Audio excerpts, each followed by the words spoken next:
Olá, olá, olá, eu sou o professor Carlinhos e a gente está gravando aqui a atualização da LDB que foi proposta a partir da medida provisória 746 de 2016, a MP do ensino médio. Nós estávamos conversando, falamos do histórico da medida provisória, do seu conceito, e agora no finalzinho eu comecei a falar do artigo 36, que pontualmente é do ensino médio.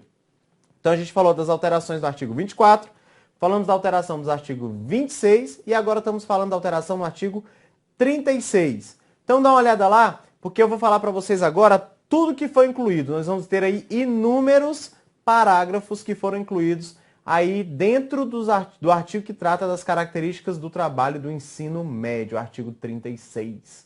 Dá uma olhada aí. Inclusão do parágrafo 5º.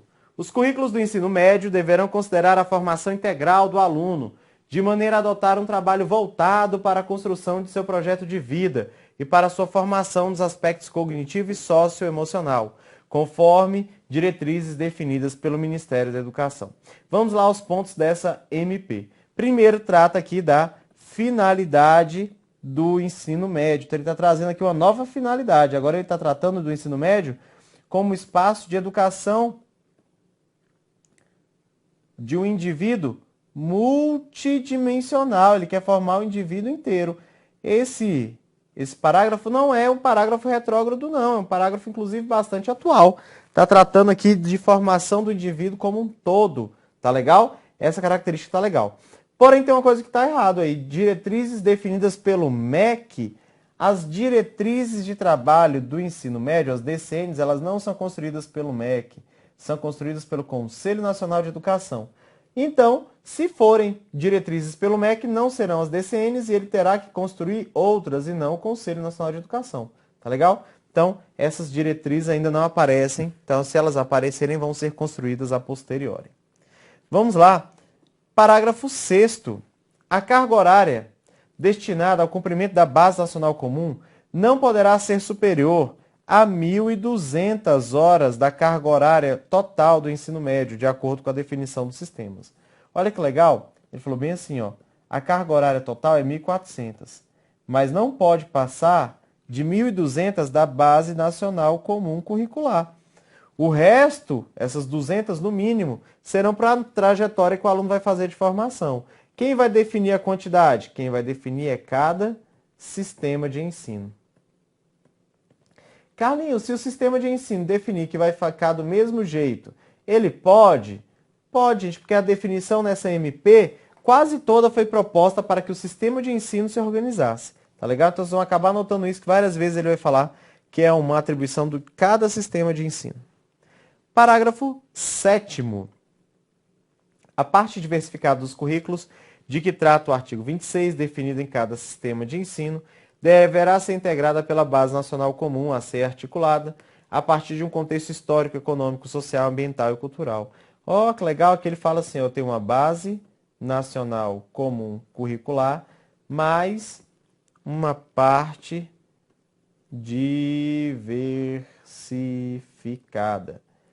A junção dos dois é uma função de complementariedade. Essa complementariedade diz assim, as duas não podem se dissociar.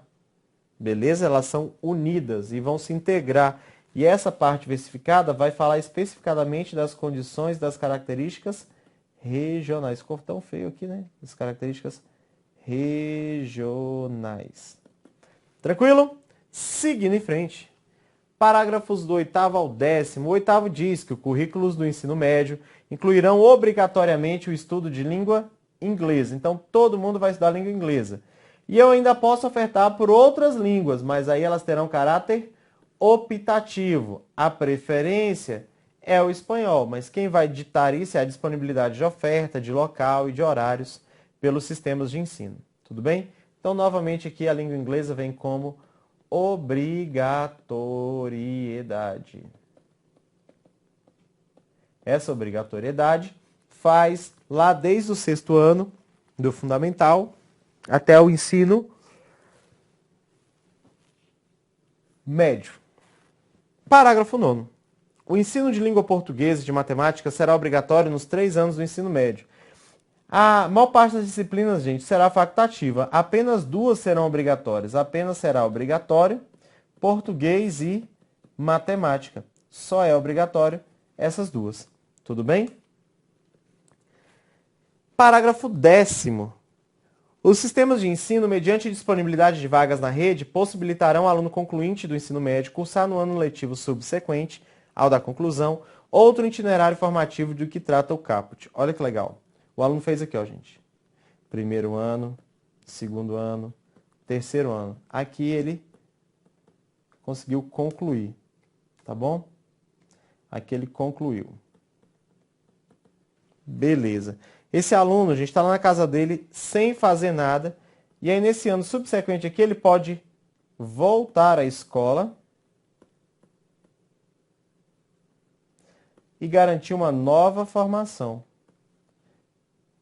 em uma nova área do conhecimento, principalmente na área de formação técnica, né? Essa é a grande ideia, de que ele possa se formar um técnico para o mundo do trabalho. Então, essa é a concepção aí que o 10º traz. Os egressos, aqui eu estou tratando dos egressos do ensino médio, podem retornar para fazer esse novo itinerário formativo. E aí? O que você está achando dessa mudança da MP? Senhores, eu posso pontualmente dizer que em alguns aspectos ela é muito positiva. Porém, a forma que traz nos deixa espantado, né? Essa moda de vir por medida provisória. Porém, algumas outras deixam um arzinho de um ar conservadorista, de um ar cientificista e positivista, de uma lógica tecnicista. Esse cuidado e esse zelo talvez seja hoje onde mora o maior perigo dessa medida provisória, onde me deixa mais preocupado. Mas a gente não pode ainda julgar porque existem ainda aproximadamente aí 100 dias para que ela possa ser discutida. Vamos em frente. Ainda tem inclusão do parágrafo 11º e 12º. No 11º, a critério do sistema de ensino, a oferta da formação a que se refere o inciso 5º considerará, e que eu estou falando do quê? Da formação técnica e profissional, tá bom?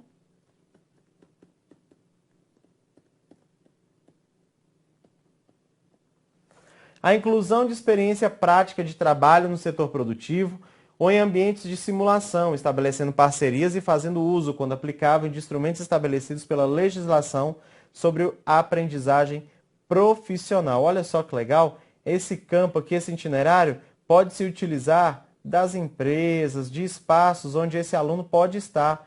Estou falando aqui de quê? Dos estágios, do jovem aprendiz. Tudo bem? Esse cara aqui pode utilizar parte daquilo que faz para constituir-se, seria um ambiente de simulação, de uma experiência prática do trabalho.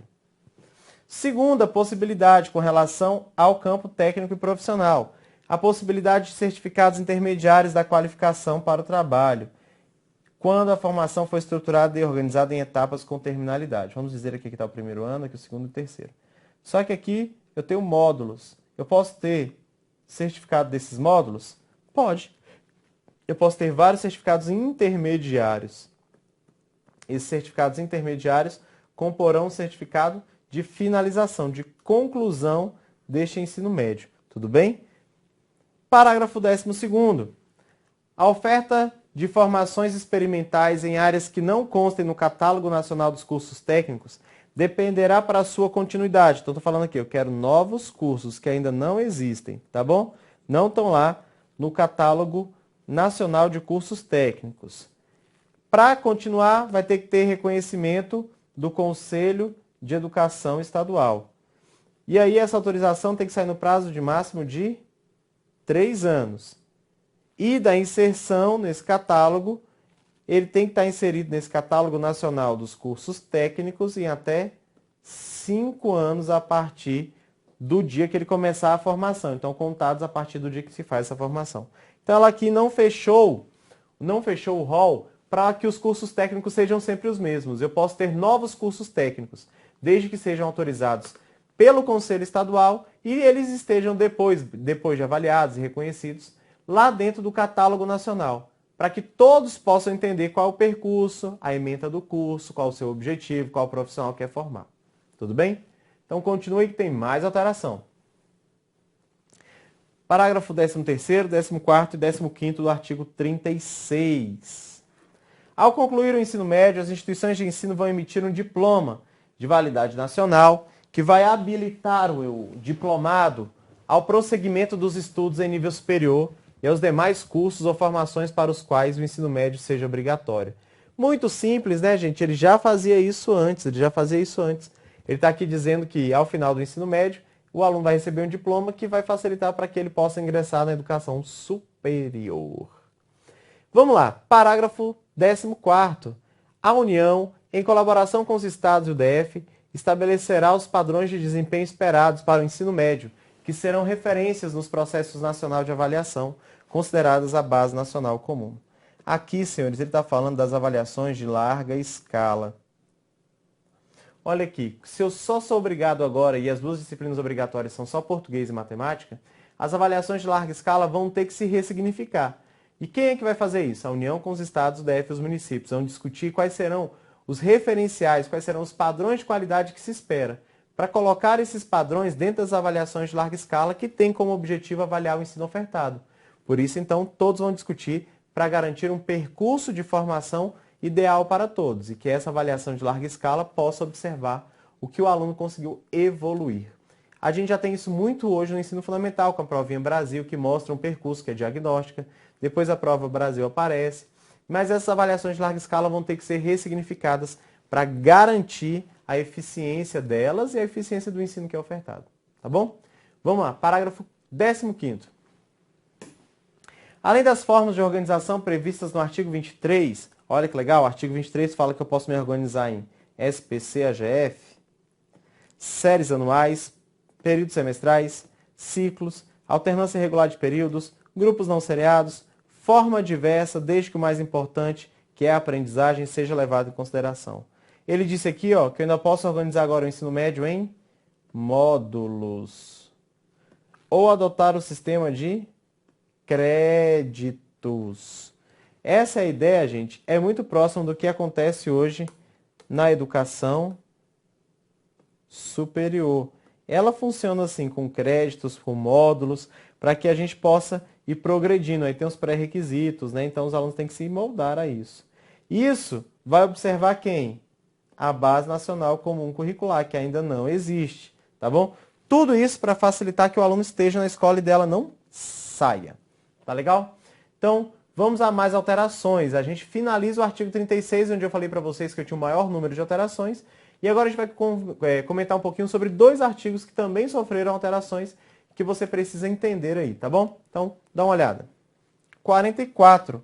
E o 44 versa sobre a educação superior, tá bom? Especificadamente, nós vamos estar tratando aqui sobre o acesso à educação superior, que é o vestibular. Foi incluído o parágrafo 3º. O processo seletivo, referido no inciso 2º do caput, considerará exclusivamente as competências, habilidades e as expectativas das áreas do conhecimento definidas na Base Nacional Comum Curricular e ainda os campos de linguagem, que é o de 1 a 4 lá, né? Matemática,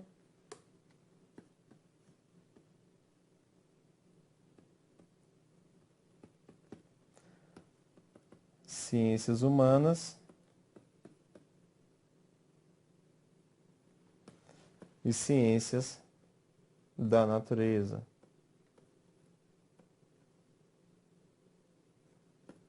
Tudo bem? Então, os vestibulares vão se pautar nessas 4 áreas. Tá legal? Essa é a concepção, porque a Base Nacional Comum é o mínimo. São os objetivos mínimos que todos deverão ter. Então, essa Base Nacional Comum Curricular é isso. Se ela disser, vai ter que ser executado, porque ela será um documento de norma obrigatória. Continuando, e eu acho que aqui é onde as pessoas mais ficaram preocupadas. E aí eu acho que os professores sofreram um pouco mais com essa frase, ficaram mais preocupados. Infelizmente, alguns políticos foram à mídia, às suas plenárias, para falar e falaram muita besteira. Infelizmente, nós temos aqui alguns agentes políticos, né, do Distrito Federal, um senador que foi à bancada do Senado e falou um monte de besteira sobre isso. Mas que ele vai estudar, vai melhorar. E a gente também tem políticos da nossa cidade que também têm comentado algumas besteiras sobre a MP. Então, não se deixe envolver por falas desses políticos, nem pelo que está lançado na mídia. Leia a medida provisória, estude os detalhes e entenda suas mudanças. É isso que vai fazer a diferença para você, tá bom? Continua lá, artigo de número 61. Esse aqui trata, gente, dos profissionais da educação.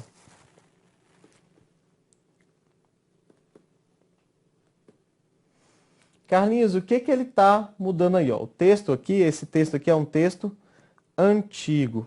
Não existe mais. Ele fez a mesma coisa, só que ele acrescentou a palavra aí. Quer ver? Ó? Trabalhadores em educação, portadores de diploma de curso técnico ou superior em área pedagógica ou afim. E o próximo que ele incluiu. Qual foi o próximo que ele incluiu? Profissionais com notório saber, reconhecido pelos sistemas respectivos de ensino, para ministrar conteúdos de áreas afins à sua formação, para atender o disposto na parte técnica e profissional, gente. É isso que está lá no artigo, no inciso 5 do caput do 36. Apenas para a área técnica e profissional. Beleza? Então, tem muito mais gente aí que sabe fazer isso do que aqueles que são licenciados. Olha um exemplo clássico. Vamos ter um curso de análises laboratoriais. Quem é que geralmente faz? Numa empresa privada é o biomédico. Mas biomédico é licenciado? Não. Quem é que dá aula disso na escola pública? Geralmente professor de biologia, que nunca entrou no laboratório de análises clínicas, na maior parte das vezes. Ele ia dar uma aula daquilo que ele não conhece, ele pode até dar uma boa aula, trazer o conhecimento, mas não vai falar da prática. Então é muito mais interessante convidar um biomédico que seja especialista nessa aula para ministrar essas aulas. Esse cara vai ter vivência. Ele tem o diploma de licenciatura? Não. Ele entra dentro do campo dos profissionais com notório saber. Ele tem notório saber naquilo que está protegendo, naquilo que ele está ensinando. Então é interessante para você entender essa lógica do notório saber. Ela não é de tão ruim assim, não é qualquer pessoa que pode dar aula. Qualquer pessoa que tenha capacidade técnica para aquele curso técnico. Tá bom? E aí, senhores, ainda tem no artigo de número 62, que também trata aí dos profissionais da educação. E nada mais justo que ele diga que esses profissionais da educação terão o currículo da sua formação inicial tratando da Base Nacional Comum Curricular. Os profissionais da educação vão ter que ter essa formação, vão ter que falar sobre a Base Nacional Comum Curricular, que muitas vezes foi deixada de lado e muita gente não estuda. Senhores, na graduação, infelizmente, alguns profissionais que lá estão para fazer a nossa formação inicial não nos trabalham LDB, diretriz, muito menos a Base Nacional Comum Curricular. Isso me preocupa, mas precisamos potencializar as nossas formações iniciais, porque senão a gente vai ter profissionais que vão chegar à escola ainda menos preparados, porque a faculdade não prepara ninguém para ministrar as aulas. Então a gente vai precisar preparar ainda mais na escola para garantir uma qualidade que é o que a gente quer. Tá legal? Senhores, essa foi a medida provisória do ensino médio. Nós comentamos todas as alterações que ela traz para a Lei de Diretrizes e Bases. São alterações substanciais, salvo engano, são 41 inclusões ou substituições que aparecem agora no texto da LDB. Então fiquem com Deus, um forte abraço e até breve. Tchau, tchau, gente!